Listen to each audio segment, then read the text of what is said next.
무명시로 그리스도 예수의 좋은 병사로 나와 함께 고난을 받으라고 말씀한 디모데후서 2장 3절의 말씀과 함께 귀한 힘을 들이셨습니다. 오늘 우리가 함께 나눌 말씀은 골로새서 1장 21절로 24절의 말씀입니다. 신약성경 325쪽 골로새서 1장 21절로 24절의 말씀을 다 같이 한 음성으로 봉독하시겠습니다. 전에 악한 행실로 멀리 떠나 마음으로 원수가 되었던 너희를 이제는 그의 육체의 죽음으로 말미암아 회복하게 하사 너희를 거룩하고 흠없고 책망할 것이 없는 자로 그 앞에 세우고자 하셨으니 만일 너희가 믿음에 거하고 터 위에 굳게 서서 너희 들은 바 복음의 소망에서 흔들리지 아니하면 그리하리라. 이 복음은 천하 만민에게 전파된 바요 나 바울은 이 복음의 일꾼이 되었노라. 나는 이제 너희를 위하여 받는 괴로움을 기뻐하고 그리스도의 남은 고난을 그의 몸된 교회를 위하여 내 육체에 채우노라. 아멘. 우리가 신앙생활을 하다 보면 이 환경이나 인간관계에서 어려움을 겪게 되죠. 그때마다 우리가 생각하는 것은 내가 믿음의 사람으로서 이것이 올바른 신앙생활을 하는 것인지, 그리고 신앙이 무엇인지, 때로는 이것이 우리 안에 갈등으로 일어날 때가 있는 것입니다. 그러면서 우리 마음 가운데 이런 결단하지 않습니까? 내가 예수 믿지 않으면 이때 내가 가만히 안 있었을 건데, 내가 예수 믿지 않았다면 내가 올바른 말을 할 수 있었을 것인데 하는 이런 그 어떤 이 부담감, 이런 것 때문에 우리가 이 속이 상하는 경우가 있게 됩니다. 그래서 결국은 우리 신앙생활, 이 믿음의 반석 위에 굳게 서는 것에 대해서 이 담력을 잃어버리게 되죠. 그래서 믿음으로 선포하고 이런 것들이 점차적으로 이제 위축되면서 인간관계 가운데 또 믿음의 사람들과의 공동체 안에서도 관계를 자꾸 소홀히 하고 멀리하는 경향이 우리 삶 가운데 일어날 때가 있는 것입니다. 결국 우리가 이 믿음 안에서 상처를 받게 되면 낙심하게 되고 이 믿음의 공동체를 떠나는 일들도 일어나기까지 한다는 것이죠. 이것은 하나님으로부터 오는 마음이 아닌 것이에요. 이거는 사단으로부터 오는 것이고 세상으로부터 오는 유혹인 것이죠. 그래서 내 마음과 믿음에 대해서 어떤 때는 이 저울질하는 것처럼 그렇게 느껴질 때가 있습니다. 근데 이것을 깨닫는 것은 은혜고 이것을 깨닫는 것은 또 축복이 되는 것입니다. 많은 사람들이 이것을 놓치기 때문에 이제 인간관계가 멀어지고 하나님 관계가 점점 멀어지게 되고 신앙에 대한 열정이 식어지게 되는 경우를 종종 보게 되는데, 바울은 오늘 이 본문의 말씀을 통해서 그렇게 되지 않으려면 어떻게 되는가, 이 부분에 대해서 말씀을 하고 있죠. 21절에 전에 악한 행실로 멀리 떠나 마음으로 원수가 되었던 너희를 이렇게 말씀하고 있어요. 우리가 예수 믿기 전에는 사실 우리의 삶 자체가 하나님을 떠났기 때문에 우리가 옳고 그름에 대해서 세상적인 기준, 세상적인 판단에 의해서 또 내 생각과 내 의에 의해서 선택하고 결단하는 일들이 생기지 않았습니까? 결국은 우리가 인간관계의 화목보다는 내가 잘 이길 수 있고 내가 승리할 수만 있다면 인간관계에도 이렇게 멀리하게 되고 결국은 하나님을 모른 채 우리가 살아가지 않습니까? 어떤 분들은 이 하나님이 걸림돌이 된다라고 말하는 사람도 있어요. 왜냐하면 양심에 자꾸 가책을 받기 때문에 하나님을 알면 더 힘들어진다, 이렇게 이제 생각하는 사람들도 있습니다. 결국은 악한 행실이 그 삶 가운데 나타나게 되면 그것으로 해서 하나님과 멀어지게 되고 또 그것으로 해서 하나님과 나중에는 이 대적의 관계까지도 이르게 되는 이 결과를 낳는다라고 말을 합니다. 악한 행실은 뭔가 하나님을 떠난 이 진리를 모르기 때문에 이 세상 공동 권세 잡은 자의 이 뜻에 따라서 행동하는 것인데, 하나님 보시기에는 아주 못마땅한 이런 일들을 살면서 그 삶에 대해서 누가 뭐라고 할 때 자꾸 이치를 따지게 하고 합리화시키려고 하고 이런 그 부분들이 세상 사람들의 삶 가운데 있다는 것입니다. 그러면 우리가 악한 행실은 무엇인가? 여러분, 악한 행실에 대해서 어떻게 생각합니까? 거짓말하는 것, 사기치는 것, 음행하는 것, 뭐 이런 것입니까? 이 부분에 대해서 그래도 좀 더 구체적으로 설명해 주는 것이 바로 로마서 1장 29절로 31절의 말씀입니다. 같이 한번 보시겠습니다. 모든 불의, 추악, 탐욕, 악의가 가득한 자요, 시기, 살인, 분쟁, 사기, 악독이 가득한 자요, 수근수근하는 자요, 비방하는 자요, 하나님께 미워하시는 자요, 교만한 자요, 자랑하는 자요, 악을 도모하는 자요, 부모를 거역하는 자요, 우매한 자요, 배악하는 자요, 무정한 자요, 무자비한 자라. 이렇게 말씀하고 있어요. 그래서 극히 일부분이지만 이 세 가지 구절을 통해서 악한 행실이 무엇인지 우리가 그림을 볼 수 있지 않습니까? 이 그림을 보면서 여러분 안에 과연 나는 여기에 하나도 해당되지 않는다, 이런 분 계십니까? 그분은 굉장히 온전하다, 우리가 그렇게 볼 수 있어요. 근데 누구든지 이 부분에서 걸리는 부분들이 여러 가지가 있을 것입니다. 이 부분들이 걸릴 때 우리가 내 삶 가운데 지금 어떻게 처리하고 있는가, 이 부분을 내가 악으로 인정하고 십자가 앞에 정말 내려놓으면서 회개하고 나가는가, 아니면 세상 사람들 다 그런데 나라고 뭐 그렇게 산다고, 나는 저 사람보다 더 나은데, 저 사람보다 더 선한데. 우리가 전도를 하다 보면요, 이 불신자들이 하는 이야기 중에 하나가 그거예요. 예수 믿는 주변 사람들 보면 다 못된 것들이다, 나보다 더 거짓말하고 정직하지 못하고, 뭐 이런 이야기들 굉장히 많이 합니다. 말만 잘하지 행동을 보면 엉망이다, 이런 이야기를 하는 것을 보면 세상 사람들이 믿는 사람보다 의가 더 많다, 이렇게 이제 이야기하는 것이죠. 결국은 자기 합리화인 것이죠. 자기의 원죄가 무엇인지를 깨닫지 못하기 때문에 그렇게 이야기하는 것을 봅니다. 문제는 예수 믿고 수십 년이 되어도 정말 우리가 하나님으로부터 이 악한 행실, 내 안에서 드러나는 것들을 점점 우리는 멀리하고 끊어내고 예수 그리스도의 보혈로 정결케 되어서 거룩한 영성을 우리 안에서 회복하고 이 권능, 하나님이 주신 이 권능을 가지고 살아가야 되는데, 그렇게 살지 못하면 사실은 우리가 예수 믿고 구원은 받았지만 굉장히 허약한, 아주 나약한 그리스도인의 삶을 살 수밖에 없다는 것이죠. 그러니까 이런 것들이 자꾸 드러나니까 예수 안에 있으면서도 부끄러운 거예요. 자꾸 양심의 가책을 느끼는 것이죠. 그래서 이 부끄러운 욕심에 버려두면서 이제 순리를 따라서 살아야 되는데 영리로 쓰고 영리로 살아간다라고 말씀을 하고 있어요.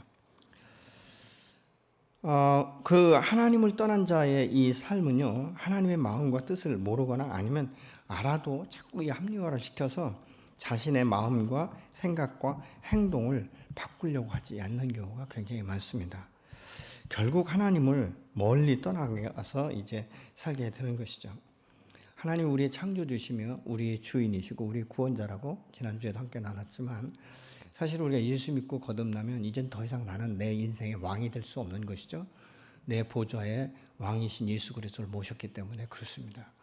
그런데도 불구하고 우리가 주인의 주인 되심을 인정하지 않고 내가 주인이 되어서 세상을 이 정복할 이런 이 욕심, 어떤 야욕, 이런 것들로 우리가 바쁘다 보면 사실은 내가 스스로 나 자신을 지켜야 되고, 또 세상에서 성공하려면 세상 일에 바쁘지 않을 수가 없어요. 누구든지 다 바쁜 거예요. 그러니까 바쁘다 보니까 하나님과 교제할 수 있는 시간들이 점점점 줄어들기 시작하는 것이죠. 그래서 처음 사랑을 잃어버리는 것이죠. 처음 열정을 잃어버리게 되는 경우가 있는 것을 우리의 주변에서 보게 되는 것이죠. 그래서 할 수만 있으면 멀리 떨어져서 살고 싶은 거예요. 어떤 분들은 그러더라고요. 하나님 앞에 기도하고 싶은데 무섭대요. 왜냐하면 사명자로 부르실까 봐.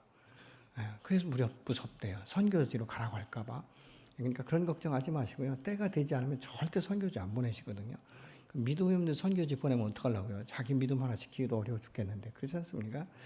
만약 하나님께서 저와 여러분 가운데 사명자로, 어떤 그 사역자로 선택하셨다면 믿음이 성장하고, 또 하나님 보시기에 정말 하나님의 이 종의 사명을 감당할 수 있는 부족하고 연약하지만 그런 사람을 부르시는 것이죠. 그런데 모든 그리스도인은 사실 복음의 증인으로 하나님께서 세우신 것이죠. 이것이 저와 여러분의 사명인 것입니다. 여러분, 가장 기본적인 것은 기본적인 것만, 이게 하나님과 멀어지는 사람은요, 신앙생활하면서도 가장 기본적인 것만 지키려고 해요. 왜냐하면 그것마저도 안 지키면 두렵기 때문에 그렇습니다.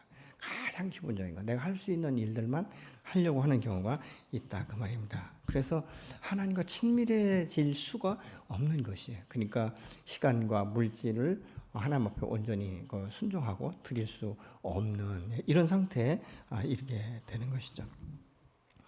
결국은 세상 일에 더 집중할 수밖에 없는 거예요. 저는 목회를 하면서요, 아무리 바쁜 사람도 교회 출석은 못하지만 이 사회생활에서 자기의 필요한 것을 내가 시간이 없다라고 미루는 사람 별로 못 봤어요. 또 우리가 예를 들어서 이 연애할 때 나 너무 바빠서 교제할 시간이 없는 분 혹시 계십니까? 나는 톡도 못한다. 너무 바빠가지고. 그런 분 계세요? 아마 이 열애를 하다 보면요. 모든 어떤 아무리 시간이 없다 할지라도 짬을 내서 만나고 싶은 이런 마음이 있지 않습니까? 그래서 때로는 거짓말하면서도 직장에서 거짓말하고 그러면서도 이 좋은 사람, 이 정말 사랑하는 사람을 만나기 원하는 마음들이 있다는 것이죠. 근데 하나님에 대해서는 그런 마음이 없는 것이죠. 그리고 또 어떻게 보면 무책임하게 생각하는 것이 하나님은 나를 다 이해하실 거야. 이런 생각을 하고 또 어떤 분들은 이렇게 말을 해요. 이 일만 끝나면 내가 하나님 앞에 충성하겠다. 그런데 그 일 끝나고 나면 더 큰 일이 생기거든요. 더 새로운 일들이 생기게 되어 있어요. 그러니까 이 사단은요, 우리의 인생 전체를 하나님 앞에 절대적으로 드리지 못하도록 방해하고 우리를 유혹하고 시험에 빠지게 하는 것이 바로 사단으로부터 온다는 것을 우리가 깨닫는 것. 이것이 굉장히 중요한 은혜가 됩니다. 여러분, 하나님과 점점 멀어지다 보면 결국은 하나님과 대적 관계에 들어가게 되고 하나님과 원수 관계까지 이르게 된다는 것을 우리가 생각해야 되는 것이죠. 그래서 결국은 하나님의 의가 아니라 자기의 의를 내세우면서 자기의 의를 붙들고 끝까지 지켜나가려고 하는 이런 경우가 우리 삶 가운데 일어난다는 것입니다. 근데 여러분, 사실 예수 믿고 거듭난 사람은요, 하나님의 말씀이 그리워져야 돼요. 여러분, 연애할 때 연애 편지 보고 또 보고 그러잖아요. 네. 그래서 이런 경우가 있는데 시편 119편 103절 한번 말씀 같이 보시겠습니다. 주의 말씀의 맛이 내게 어찌 그리 단지요 내 입의 꿀보다 더 다니이다. 시편 기자는요, 하나님의 말씀이 달대요. 내 입의 꿀보다도 더 달다. 이렇게 지금 말씀하고 있어요. 얼마나 하나님의 말씀이 정말 사모가 되고 그 말씀이 그립고 그 말씀이 언약의 말씀이고 그 말씀이 내게 믿음 체계를 더 견고하게 만들어버리고 그래서 하나님의 말씀을 보는 것이 기쁨이며 더 달다라고 말하고 있는데 여러분, 세상 일에 바쁘고 내가 주인이 된 사람은 하나님의 말씀이 하나도 안 다른 거예요. 때로는 하나님의 말씀이 괴로운 거예요. 왜냐하면 나의 연약한 부분을 계속 드러내시거든요. 여러분, 말씀은 내 안에 숨겨진 것들을 자꾸 드러내요. 그래서 그것이 내 안에서 갈등을 일으키는 것이고 그것을 깨달은 사람은 그 갈등을 일으키는 이 원인에 대해서 십자가 앞에 내려놓고 정결하게 우리 주 예수 그리스도의 보혈로 씻김 받고 다시 덮어질 때 그 약했던 이 부분이 오히려 장점이 되고 강점이 될 수 있는 것이에요. 또 다른 사람에게 선한 영향력을 끼칠 수도 있게 되는 것입니다. 그러면 왜 이 하나님의 말씀이 달게 우리가 들려야 되는가? 그것은 우리의 영을 하나님께 새롭게 하셨기 때문에 그렇습니다. 22절에 보니까 이제는 그의 육체의 죽음으로 말미암아 화목케 하사 너희를 거룩하고 흠없고 책망할 것이 없는 자로 그 앞에 세우고자 하셨으니 이렇게 말씀하고 있어요. 하나님은 자신과 원수된 우리와 화목하게 하기 위해서 죄 없으신 독생자 예수 그리스도를 이 땅 가운데 보내시고 그 십자가에서 내 죄값을 대신 지불하시며 물과 피를 쏟으시기까지 우리에게 이 화목하게 길을 열어놓으신 것이죠. 그래서 이 하나님의 은혜 안에서 나를 사랑하시고 이 당신의 독생자를 아낌없이 내어주시고 그 은혜 안에 임하도록 부르신 것을 깨닫는 것, 그것이 바로 은혜예요. 그건 축복인 것이에요. 여러분, 이 은혜를 깨달으면요, 하나님 앞에 안 나갈 수가 없는 거예요. 날마다 나가고 싶은 거예요. 그 말씀 젖어 살고 싶고 하나님과 더 긴밀한 정말 교제 가운데 이 기도를 통해서 은밀한 세밀한 주님의 음성까지를 듣기 원하는 이런 마음이 있어요. 여러분과 세상살이에 보면 산에 가도 지름길을 찾잖아요.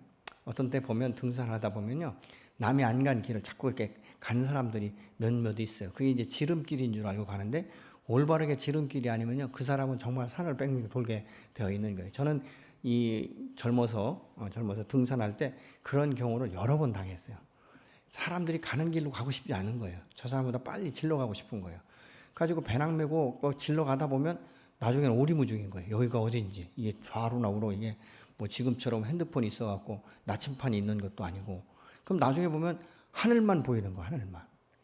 그 뭐 야호라고 이제 소리치면서 이제 그러면 이제 대답을 하거든요, 사람들이. 그럼 그 소리 나는 쪽으로 좀 따라가는 경우가 굉장히 많습니다. 여러 번 그렇게 실수하다 보니까 그 다음부터는 지름길이 아닌 곳은 아예 안 가는 그런 이제 습관이 들더라고요.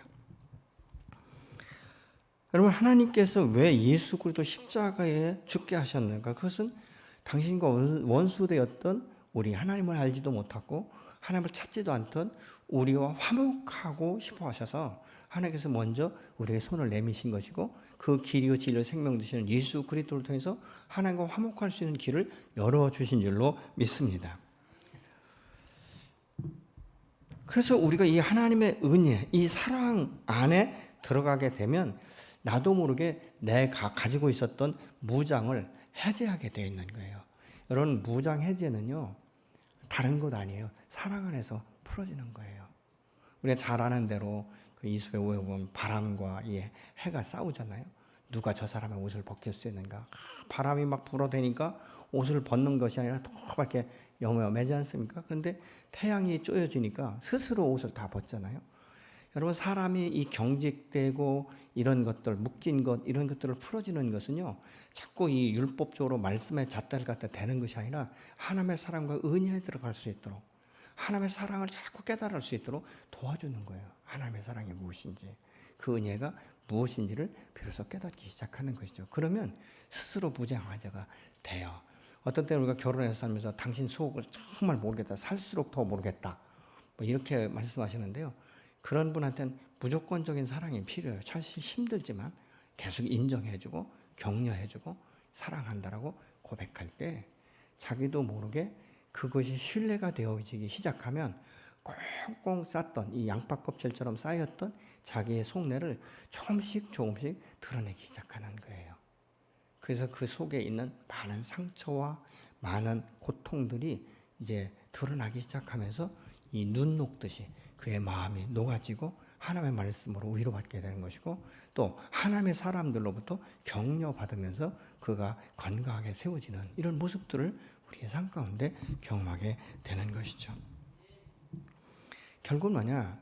이 바울이 지금 말씀을 통해서 말하고 있는 것은 너희가 그렇게 거룩하고 온전한 자로 세워지는 것이 물론 시간이 필요하지만 흠없고 점없이 깨끗한 자로 세워지기를 원한다.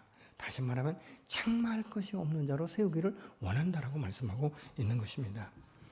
여러분, 세상은 우리가 날마다 매 순간마다 얼마나 많이 우리를 유혹하고 너는 무장을 해제하면 큰일 난다, 너는 망신당한다, 너는 사람 취급받지도 못한다, 얼마나 무시할 건데 너가 지금은 그 사람이 너를 사랑하고 있지만 너가 그 무장을 다 해제해버리면 아마 그 사람도 너를 버릴 거야, 이런 위축감, 이런 마음을 자꾸 갖게 하니까 그냥 갑옷을 입고 꽁꽁 싸매는 거예요.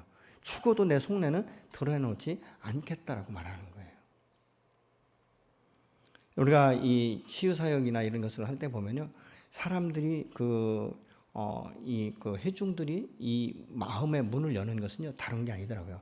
하나님의 사랑이 어떤 것인지, 그리고 당신을 얼마나 사랑하셨는지, 그래서 이 사랑의 메시지를 계속 전해주다 보면요, 자기의 속에 있는 것들을 다 오픈하게 되는, 아주 어렸을 적부터 겪었던, 심지어는 성적인 어떤 추행이라든가 이 성적인 문제까지도 다 오픈하는, 그러면서 시간이 지나면서 그 속 사람이 새로워지니까 나중에 시간이 지나면 뭐라고 하는지 아십니까? 나는 이제 자유합니다. 나는 정말 해방됐습니다. 이렇게 선포하는 것들을 이 치유사역 가운데 많이 경험을 해요. 그것은 내 힘으로가 아니에요. 하나님을 의지하는 것이죠. 하나님은 사랑이시다. 그리고 그분은 나를 세상 누구보다도 더 사랑하셨고, 얼마나 사랑하셨는가, 독생자 예수 그리스도까지 내어주시기까지 나를 사랑하셨다는 것을 내가 믿기 시작하는 것이죠.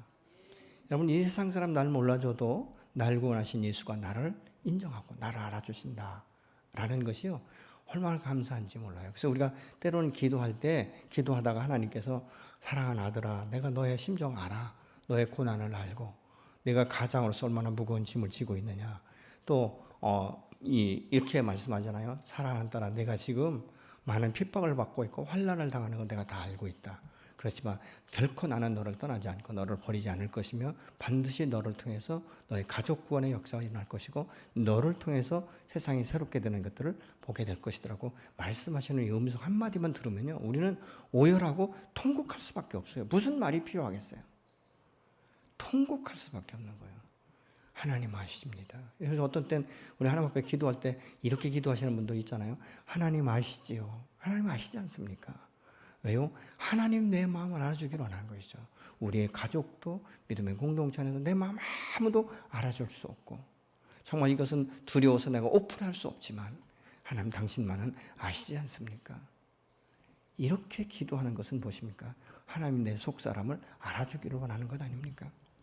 그때 만약 하나님께서 내가 잘 알지 걱정하지 마 이 문제 내가 풀어줄 거야 이런 음성을 들었다면요 그보다 더 큰 소망이 없어요. 그 소망을 붙들고 우리가 주님 앞에 자유롭게 나가는 것 아니겠습니까? 그래서 여기서 보면 거룩하사 이렇게 말씀하고 있는데 이 거룩하다라는 것은 하나님을 위해 하나님께서 따로 구별했다 이런 의미가 같이 있어요. 우리가 예수를 믿을 때 하나님과 세상 하나님은 이 세상과 나를 구별해서 떼어놓으셨다는 거예요. 그 우리 선택하신 거죠. 불러낸 것이죠. 그래서 이 어둠의 세상에서 빛 가운데로 빛의 나라로 생명의 나라로 불러내신 그 하나님이 나를 거룩하게 하셨다라고 말씀하고 있어요. 그러면서 너는 의로운 나의 사랑하는 아들이다 딸이다 이렇게 말씀하고 있는 것이죠. 여러분 사실 우리가 예수 그리스도의 십자가의 보혈의 은혜로 의롭다고 칭함받고 거룩하신 하나님의 보좌 앞에 나갈 수 있는 담력을 얻은 것은 그 성경에 보면 이 성소의 휘장이 위에서부터 아래로 찢어졌기 때문에 누구든지 그 지성소에 들어갈 수 있다라고 말씀하고 있지 않습니까? 그래서 온전지 못한 내가 주님과 동행하면서 이전에 경험하지 못했던 하나님의 나라를 경험하게 되는 거예요.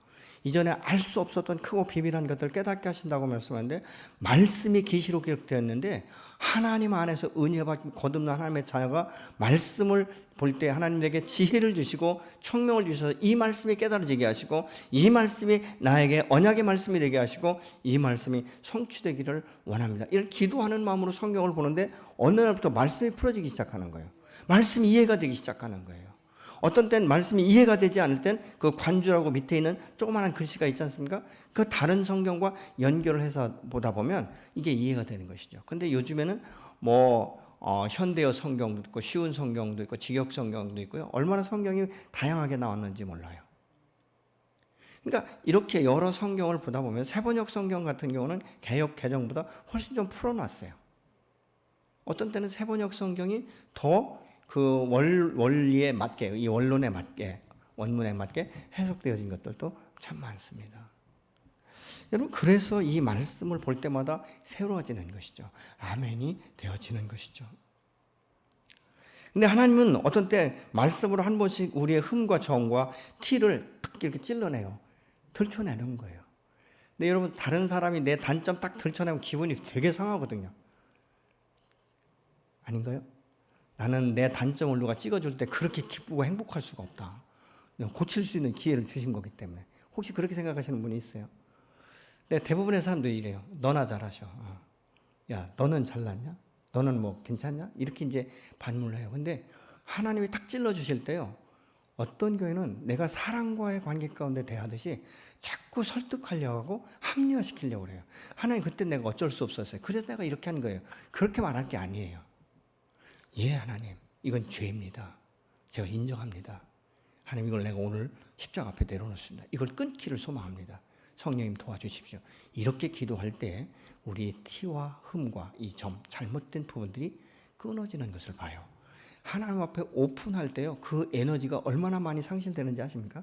내 속에 묻어놓으면 묻어놓을수록 이거 에너지가 증폭되어져요. 근데 이것을 하나님 앞에서 정직하게 오픈하면요, 이 에너지가 자꾸 죽어져 버리는 거예요. 결국은 뭐야? 나중에는 희마리가 없는 거예요. 그래서 어떤 분은 이런 이야기를 해요. 이제 이 검은 개만 키우다가 흰 개를 하나 사왔는데 흰 강아지가 너무 사랑스럽더라는 것이죠. 그래서 검은 개에 밥을 덜 주고 흰 개에게 힘을 주니까 처음엔 검은 개가 막 흰 개를 잡아먹을 듯이 막 그렇게 으르렁대면 흰 개가 깨강하더니 어느 순간부터는 흰 개가 막 힘이 생기니까 검은 개가 으르렁대면 가서 확 그렇게 쳐버리면 깨강하고 간다는 거예요. 결국은 뭐냐? 검은 개는 죽을 수밖에 없다. 세상, 이 지배하는 이 사단은 하나님의 영이 임하면 떠날 수밖에 없는 거예요. 그 비유를 그렇게 말하는 사람이 있습니다. 그래서 우리는 하나님의 말씀으로 때로는 내가 탁 이렇게 들춰낼 때 정당성을 주장할 것이 아니에요. 그대로 인정하는 것이죠. 예, 당신은 100% 거룩하시고 하나님의 이 말씀은 100% 맞습니다.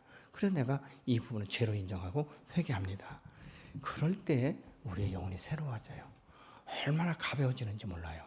우리의 생각이 바뀌기 시작하고 그 다음부터는 그것이 죄인 줄 알기 때문에 더 큰 부담감을 가지니까 아예 안 해버리는 것이죠. 어떤 데 보면 참 제가 아파트 같은 데 보면 참 불쌍한 영혼들이 많아요. 이렇게 이제 이 담배 피는 사람들이 요즘에는요, 얼마나 그 사람이 정면으로 만나는 걸 힘들어 하더라고요. 어떤 분들은 보면. 이렇게 담배 피다도 이렇게 옆으로 돌아가든지, 예, 담배를 감추든지 이러더라고요. 저하고 아무 상관도 없는데도. 아파트에서 보면 그래요. 그리고 불쌍한 게 집안에서도 못 피우고 꼭 밖에 나와서 아무리 추워도, 예, 밖에 나와서 담배 피우는 사람들 보면 참 불쌍하다. 안 필 수도 없고. 마치 우리의 죄가 그럴 수 있어요. 그렇게 안 할 수도 없고 할 수도 없고.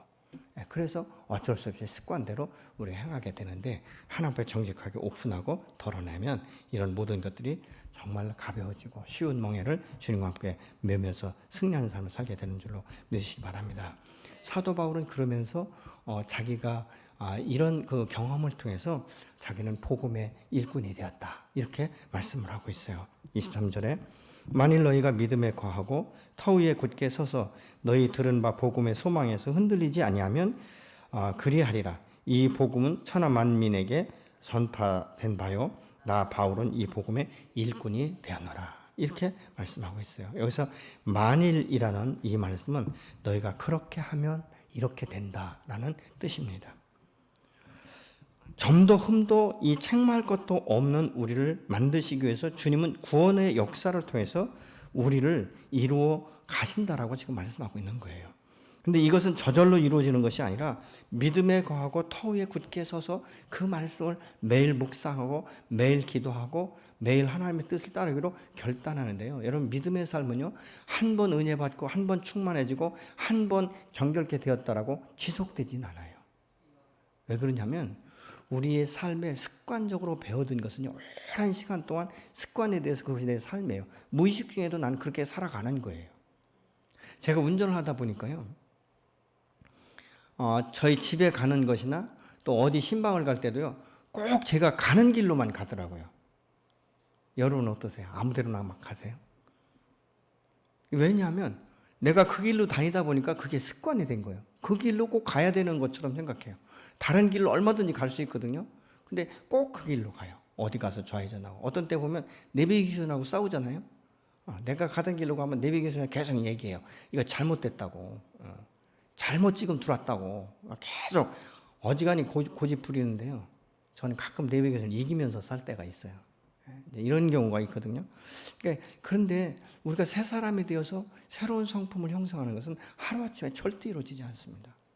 계속 말씀 보고 기도하고 함께 예배하고 찬양하고 이러면서 나도 모르게 이것들이 내 삶 가운데 스며들기 시작하는 거예요. 계속적으로 스며들다 보면 나중에 내 삶의 패턴이 습관으로 되어버린 것이죠. 이게 습관이 되어버리면요, 나중에는 무의식 중에 동일하게 나오는 거예요. 그래서 이거는 매일 매 순간순간마다 인정하고 우리가 믿음을 선택하는 이것에 대해서 길들여져야 되는 것이죠. 그러니까 처음에는요, 자꾸 실수해요. 자꾸 실패하게 되고. 근데 실수하고 실패하는 것에 대해서 아이고 나는 정말 이거 안 되는 사람인가 보다 포기하지 마시고요. 세상적으로는 안 돼도요, 하나님 함께 하시면 반드시 됩니다. 누구든지 다 되게 되어 있어요.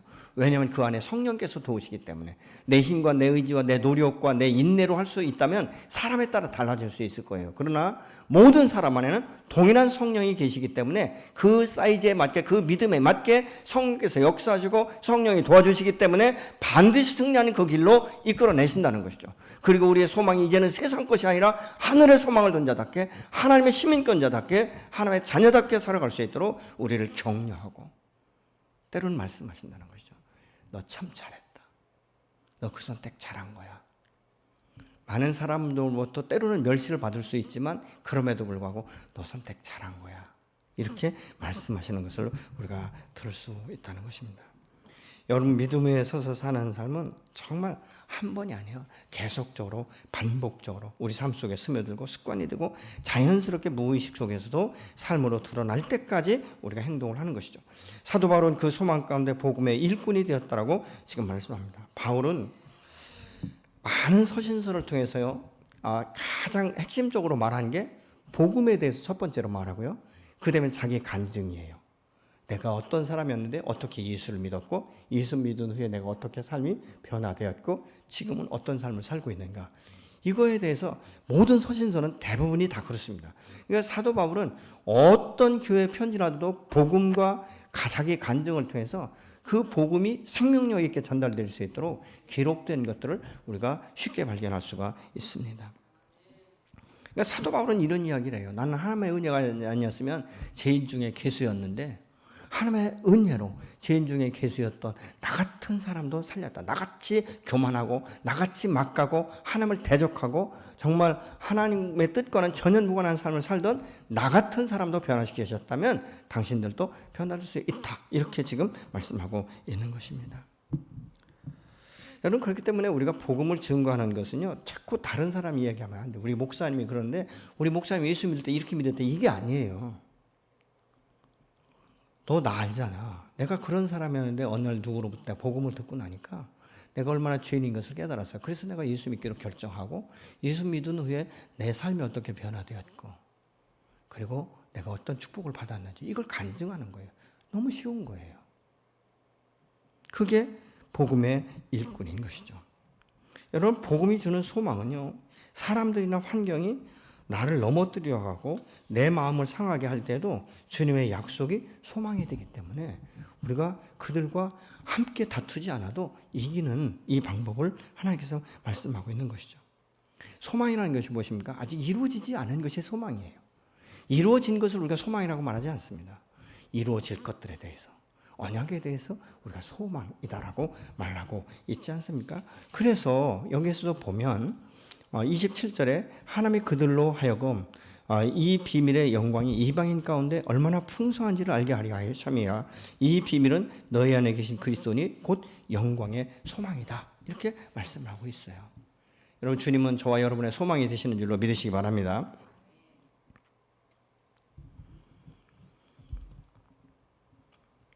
그래서 이 소망은 내 안에서 계속적으로 역사하고요, 넘어져도 아주 엎드러지지 않는 것은 소망이 있기 때문에 붙들고 일어서는 거예요. 여러분, 소망이 있는 사람은 절대 꺾어지지 않습니다. 절대 좌절하거나 절대 포기할 수 없는 거예요. 오늘 그 DTS 학생들이 이제 졸업식에서 어떤 그 자매가 그런 간증을 하더라고요. 자기가 전도 여행을 하다가 너무 힘들어서 그만두려고 했대요. 근데 지난번에 저희들이 이제 그 고창에서 그 아이들이 있을 때 방문했거든요. 가서 뭐 이렇게 고기도 좀 사다 주고 격려할 때 우리 그 사모가 그런 얘기했어요. 이거 아울리지가 힘들 때는 정말 포기하고 싶은데 절대 포기하지 마라. 그건 하나님이 주신 마음 아니다. 다 지나가는 것들이다. 그리고 나 혼자만 힘든 게 아니라 다 같이 힘드니까 끝까지 인내만 하면 된다. 그러면 하나님께서 결과적으로 승리케 하실 것이다. 그 말이 자기에게 하나님의 말씀으로 들렸대요. 그래서 중간에 포기하려고 막 갈등을 일으켰는데 그때 사모님의 말씀이 하나님의 말씀처럼 자기가 들렸기 때문에 오늘 이렇게 졸업식을 할 수 있었다. 이런 간증을 하더라고요. 여러분, 참 말 한마디가 다른 사람의 큰 소망이 될 수 있어요. 말 한마디가 또 큰 피해를 줄 수도 있는 것이죠. 근데 우리가 거룩하고 흠없고 점도 없이 변화시키실 주님과 함께 동행하면서 복음의 일꾼으로 살 때 불신자들은 이렇게 말할 수 있어요. 나는 네가 말하는 복음은 잘 모르지만 너의 삶의 변화를 보니까 하나님은 살아계신 것 같다. 그래서 내가 교회 나가줄게. 이렇게 말하는 사람이 있는 거예요. 여러분, 믿음의 사람은 사실 그렇게 해야 돼요. 완전하거나 온전해서가 아니에요. 내가 전과 다르다. 전보다 좀 변화되었다. 전에는 나밖에 모르고 나중심적이고 사람이 쫀쫀하고 흘려보낼 줄 몰랐는데 아니 예수 믿고 나니까 나도 모르게 자꾸 손이 펴지고 흘러가고 다른 사람을 이해하고 배려하게 되는 이런 일들이 우리 안에 생기는 것이죠. 그러니까 주변 사람들은요 그냥 보면서 알아요. 민감하게 알아요. 쟤 참 많이 변화됐다. 어떤 때는 이런 이야기 하는, 너 예수 믿더니 속도 없어졌다. 이런 이야기도 할 수 있거든요. 그게 변화예요. 속 없는 게 나쁜 게 아니에요. 그렇다고 뭐 우리가 아무것도 없습니까? 생각도 없습니까? 다 생각이 있잖아요.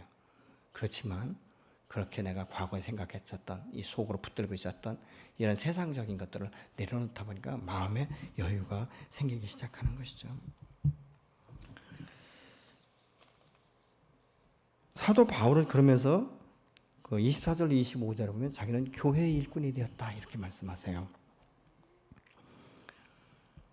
믿음을 위해서라면 그리스도의 이 남은 고난을 자신의 몸에 채우고 오자 그렇게 말하고 있죠. 24절로 25절 나는 이제 너희를 위하여 받는 괴로움을 기뻐하고 그리스도의 남은 고난을 그의 몸된 교회를 위하여 내 육체로 채우노라. 내가 교회의 일꾼 된 것은 하나님이 너희를 위하여 내게 주신 직분을 따라 하나님의 말씀을 이루려 함이라.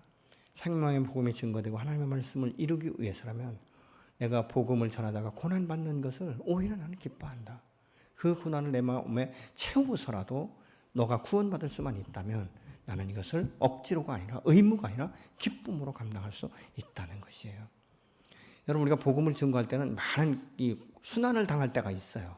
무시당하기도 하고 뭐 별 욕도 다 하고 별짓거리 다 하거든. 근데 시간이 지나면서 그가 예수 믿고 변화되니까요.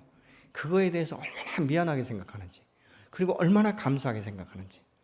근데 동일하게 그도 복음을 전할 때 그런 고난을 당하면요. 그 선배됐던 나를 기억하면서 그 고난을 이겨나가는 것들을 우리 주변에서 봐요. 여러분 이게 사도 바울은 복음을 위해서라면 정말 주님의 영광이 드러날 수만 있다면 자기의 몸에 고난이 오는 것도 내가 기쁨으로 감당할 수 있다. 이렇게 말을 하고 있어요. 여러분 교회 일꾼은 무엇입니까? 이 교회를 세우는 거예요. 믿음의 공동체 안에서 하나님의 영광을 나타내고 복음의 증인이 되어지면서 교회를 세우는 각자가 맡은 이 직분에 대해서 최선을 다하고 충성하고 그래서 하나님의 영광을 나타내는 것들을 말하고 있는 것이죠. 여러분 교회 일꾼의 역할은 뭔가? 그리스도 안에서 완전한 자로 세우는 것과 충분히 성장하도록 돕는 것이에요. 누가요? 내 전도자가. 내 전도되어 온 사람이 예수 안에서 계속적으로 믿음의 반석에 세워지고 굳건해지고 그리고 그가 성장할 수 있도록 도와주는 것. 그래서 어떤 때는 한 분이 전도해 오면 핵심 성경 공부할 때 꼭 곁에 붙어서서 성경 찾아주고 때로는 밥도 사주고 때로는 기도도 가르쳐주고 그러잖아요. 저 같은 경우는 제가 자주 얘기했던 우리 장로님 한 분이 성경 공부를 할 때마다 제 곁에 서서 얼마나 그 말씀을 잘 풀어줬는지 몰라요. 때로는 전사님이 그 성경을 가르쳐줘도 이게 초신자니까 이게 무슨 뜻인지 모를 때 끝나고 나면 꼭 물어봐요. 야 이게 무슨 뜻이야? 왜 전사님 아까 그 얘기했어? 그러면 이 친구가 다 풀어줬어요. 근데 또 한 친구는요. 저를 기도할 수 있도록 그냥 기도가 뭔지도 모르는데 계속 기도를 가르쳐주고 때로는 산기도로 데리고 가고 산기도 끝나고 또 내려오면 저녁 사주고 그리고 밤에 성전에서 기도하는 거라서 성전에서 기도를 가르쳐주고 그런 사람이 있어요. 그러니까 말씀을 가르쳐준 사람이 있는가 하면 기도 가르쳐준 사람이 있고 또 제가 직장에 다닐 때 그 직장 동료가 저를 전도한 사람이 있는데 나중에 들어보니까 그래요. 내가 강세무에서 얼마나 기도했는지 아느냐 이렇게 이야기를 해요. 저는 뭐 기도하는지 안 하는지 제가 어떻게 알겠어요. 근데 나중에 그 얘기를 하는 거예요. 내가 강사님 전도해놓고 얼마나 많이 기도했는지 아냐. 그리고 그 사람들을 붙여주고 말이죠. 그랬다는 거예요. 그러니까 한 사람이 예수 안에서 선다는 것은 홀로 서는 것은 너무 힘들어요. 너 그냥 여기 들어왔으니까 네가 알아서 서. 이게 얼마나 힘들고 외로운지 몰라요. 근데 누가 곁에 서서 함께 하면서 가르쳐주고 함께 격려해주고 그리고 전화해주고 자꾸 식사라도 한 번씩 접대하고 그러면요, 이 세상에서 받지 못한 사랑을 받기 때문에 사람의 마음이 녹아지기 시작하는 거예요. 근데 더 놀라운 게 뭔지 아십니까? 받은 대로 사람을 행하게 되어 있어요. 내가 그런 배려를 받았으면 나도 다른 사람에게 그렇게 배려하는 거예요. 새신자에게 그렇게 배려하고 밥도 사주고 전화도 해주고. 저에게 말씀을 같이 옆에서 가르쳐줬던 그 형제는요, 제가 산을 너무 좋아하니까 내가 공휴일 날 꼭 산에 같이 간다고 그렇게 꼬시더라고요. 근데 1년에 한 번밖에 못 갔어요. 왜냐면 공휴일 날 교회마다 다 행사가 있어가지고. 그래도 그 말 한마디가, 내가 이제 산에 가도 혼자 안 가고 이 친구랑 같이 갈 수 있구나. 이런 생각. 그래서 지금도 그 친구를 제가 생각할 때마다 그 부모님들도 그렇고요. 지금도 기억을 해요. 가족같이 여기고 함께 중보해줬고, 세워줬고. 또 저를 기도로 가르쳐 준 사람도 제가 기억을 하고 있고요. 내가 그렇지 않았으면 참 기도도 굉장히 어눌하고 늦게 배웠을 텐데 계속 같이 다니면서 기도 가르쳐주고 기도 안 될 때는 어떻게 하라고 하고 이런 것들이 얼마나 큰 힘이 됐는지 몰라요. 여러분, 사도 바울이 복음의 일꾼이 되었을 뿐만 아니라 교회의 일꾼이 된 것은 한 영혼을 쳐다보다도 귀하게 여기시는 하나님의 사랑을 알았기 때문에 그가 믿음의 반석 위에 굳게 설 수 있도록 그를 케어하고 격려해주고, 그래서 결국은 무엇입니까? 그 거짓 교사들이 이 골로새 교회에 들어와서 사람들의 마음이 믿음 안에서 아름답게 성장하는 이 사람들의 마음을 유혹하고 흔들어 놓으니까 너희가 그렇게 되지 않으려면 어떻게 해야 되는지에 대해서 바울이 지금 편지를 통해서 말씀하고 있는 거예요. 믿음 위에 굳게 서야 된다. 소망을 가지고 서야 된다. 그리고 매 순간마다 하나님과 함께 동행하는, 그래서 너희가 거룩한 자로, 흠없는 자로, 점이 없는 자로 세워질 때까지 내가 그렇게 나가야 된다라고 말씀을 하고 있습니다. 여러분, 우리의 신앙은 저나 여러분이 경험해 보면 알지만 혼자 설 수 없는 것이고 단번에 이루어질 수 없는 것이고, 내가 한 번 성령 충만 받았다고 기름 부음 받았다고 지속되는 것도 아니고 계속적으로 기도할 때 그것이 유지되고 누려지는 이런 역사가 일어나게 될 줄로 믿습니다. 그래서 우리가 이 시간에는 정말 하나님 앞에 나아갈 때, 하나님, 내가 처음 당신의 은혜를 깨달을 때처럼 하나님의 은혜를 깨닫기를 소망합니다. 지금 내게 역사하여 주옵소서. 여러분, 그 기도와 함께 기도 제목을 보시고 같이 기도